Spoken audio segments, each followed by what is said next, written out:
Hello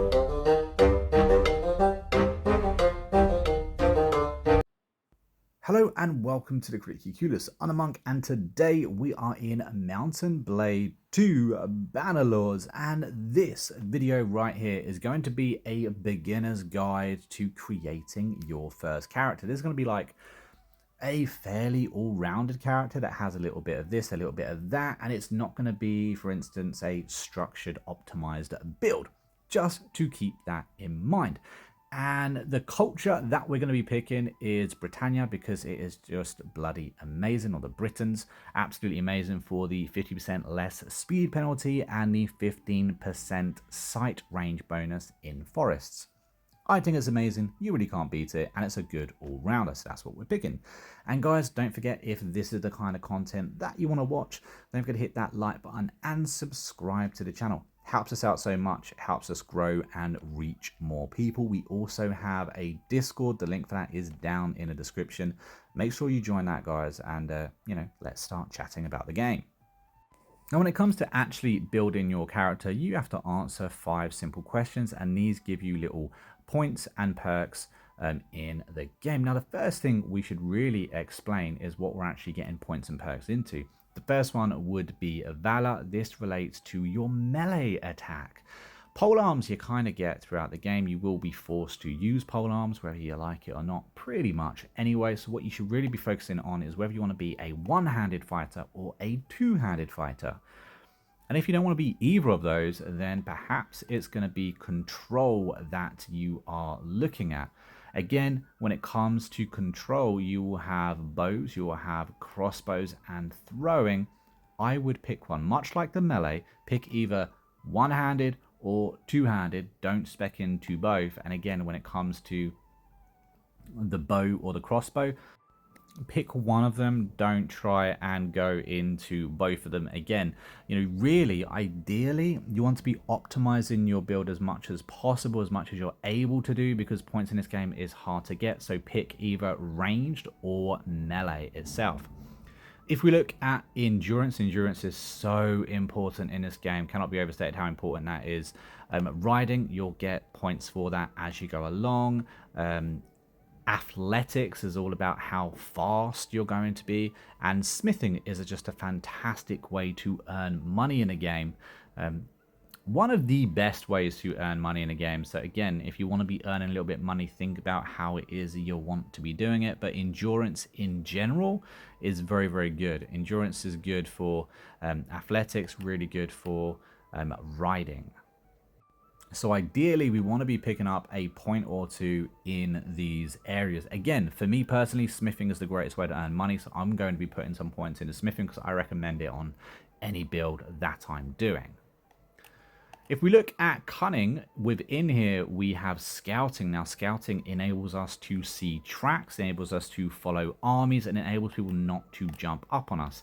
Tactics is another great one, because it means that sometimes, if you change the way the game works, we're not going to be completely outnumbered, and it helps us to actually predict who and how we're going to win. Tactics is really important if we're just going to be sending our troops out. Roguery, again, is another good one. This is kind of if you want to be a bit of a git. You can do some bribes, you can do some intimidation, and it's definitely something that some people may want to be focusing into. After that, you've got your socials. Socials, again, very, very important, and possibly one of the most important areas to look at. You have got charm, which is so bloody useful, especially if it comes to like getting a wife, for instance, or maybe even just getting a lord to jump over to your side. Leadership, again, the bigger your leadership, the bigger the army that you can have. So that's a really good one as well. Leadership is one of the top most important ones if you want to be a kingdom ruler. Then you've got trade or smithing. Really are the best ways to earn money in this game. You can earn money through being a mercenary. You can earn money through the arena, through bets, and through that kind of stuff. But trade is so easy to make money. Smithing is so easy to make money. Pick which one you want to go for. When it comes to intelligence, again, we've got 3 more stats. The first one is stewardship, probably as important as leadership when it comes to, having a big army in general, so don't neglect stewardship. If you don't understand it, it's very, very decent. Put a couple of points into it if you're going to be wanting a big army.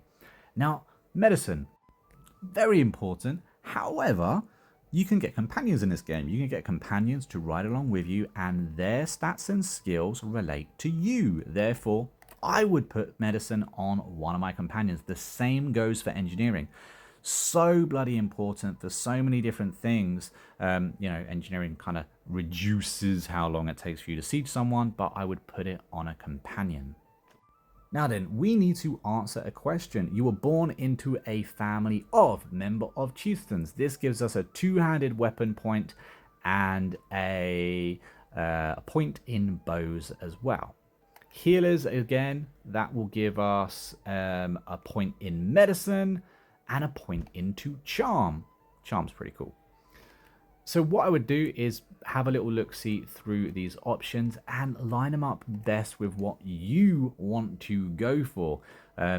Remembering the key areas and put in a couple of points here and there. Of course, you can optimize your build and have focus points all into smithing or trade, but for this we're going to go for smith because it does two-handed weapons and it does smithing, and I think two-handed weapons are just better. Again though, two-handed weapon suits my playstyle. If that doesn't suit your playstyle, that's absolutely fine, guys. Then, as a child, you were noted for your leadership, your brawn, your attention to detail. I quite like attention to detail because this gives us a point into athletics, which is actually rather hard to get. But I don't want to point into a bow. So let's have a little look, see at what else we could do. I quite like the your way with people because you get a point into social here, which is really good. You get 1 point into charm, 1 point into leadership. Having a high leadership, having a high charm is a really good way to go. Next up, like all village children, you help out in the fields. You also herd the sheep or work the village smithery, which is one that I rather like because of the old smith and two-handed weapons.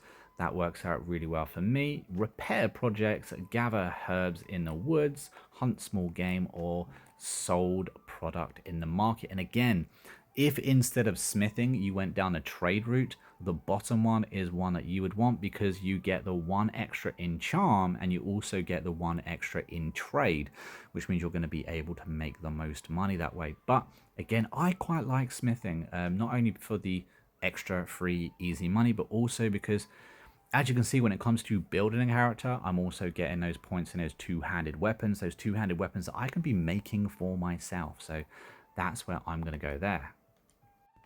Now, what I would say is that I feel like it's probably a lot better to have a rounded character at the beginning, especially if you are new to this game, especially if you don't quite know all the mechanics. Getting a point into athletics, getting a point into horse riding, leadership, stewardship, really important because it will help you learn those skills better. The more points you have into them, the quicker you're able to learn those stats and those abilities. That's something this game doesn't really do a great job of explaining or telling you. So having those points, it won't stop you from, if you don't have any points in it, doesn't mean you cannot learn them, but the more points you have into them, the easier it is for you to actually learn that skill and that stat. So me having extra points into smithing means I'm going to be able to absolutely romp through smithing, level up rather quick, and do what I want. But again, if you have those points into horse riders, if you have those points into athletics or two-handed weapons, for instance, and I enter the arena, then I'm able to learn those skills and those stats a little bit better. And lastly, I think I'm going to round this build off with a little bit better in charm. Charm, I think, is a really good stat. I have my point in horse ridership. I would have liked to take a point in athletics, but didn't quite work out for me in this build in the end. So we're going to go for the bottom one. You organized the travelers to break out. That gets me up to 2 points in leadership, which is quite cool, and 3 points in charm, which I'll be able to use to my advantage a little bit later. All in all, we've got 2 in my two-handed weapons because that's what I'm going for. We unfortunately picked up 1 in bows. That's kind of a waste, but it's okay. We've also got the 1 point in horse riders, 2 points into smithing, which I'm going to be using again. If you're going to be going into traders, for instance, then, you know, looking at if you want more of a warrior build, then just avoid trading or smithing altogether and then go for extra points in the weapon of your choice. Also, again, having extra points into stewardship is a really good idea as well. So maybe have a little look-see and think about that. To finish this video off, I guess I really want to say is that there are, with everything, all the cultures and everything, because depending on the culture you pick, your questions sometimes are a little bit different as well. So there are up to like 7,000 different options that you can pick. It's kind of insane, the build that you can actually put together, the different types of build that you can put together. No matter what you pick at the beginning of the game though, as you start to level up in this game, you're going to be able to change your build. So if you feel like you've done an absolutely rubbish build, if you feel like you haven't focused into the right things at the beginning of the game, don't fret, don't panic. As you level up, just adjust accordingly, branch into what you feel like you should be branching into, and focus on how you want to be playing this game, because that's the key really when it comes to Bannerlords. This game really will get a lot easier for you if you actually focus into something that you enjoy doing in this game. So whether that's the combat, whether that's the trading, whether that's the wanting to build your own kingdom, focus into that goal and the game becomes a lot easier. I hope this video has helped. Like I said, it is just a rough idea, a rough guide of what you should be picking, why you should be picking it at the very start of the game. Of course, if I haven't explained anything or you want me to go into more detail about certain aspects, let me know down in the comments and I'll make sure that I rush a video out to help you guys out as soon as possible. We do have that Discord if you want to jump in and join that and ask your question there. Feel free.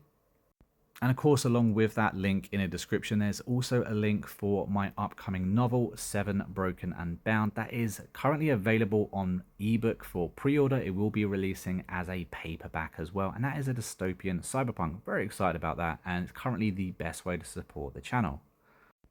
And if you have stuck to the very end of the video, a big thank you to you. It is really appreciated. And I really hope you're enjoying this game as much as me. And don't forget, if you have any questions or just want to chat about your experience, let me know down in the comments and I'll do my very best to answer as soon as possible. But I've been a monk, we've been a Critically Clueless, and I will see you in the next video real soon. Until then, take it easy and happy gaming.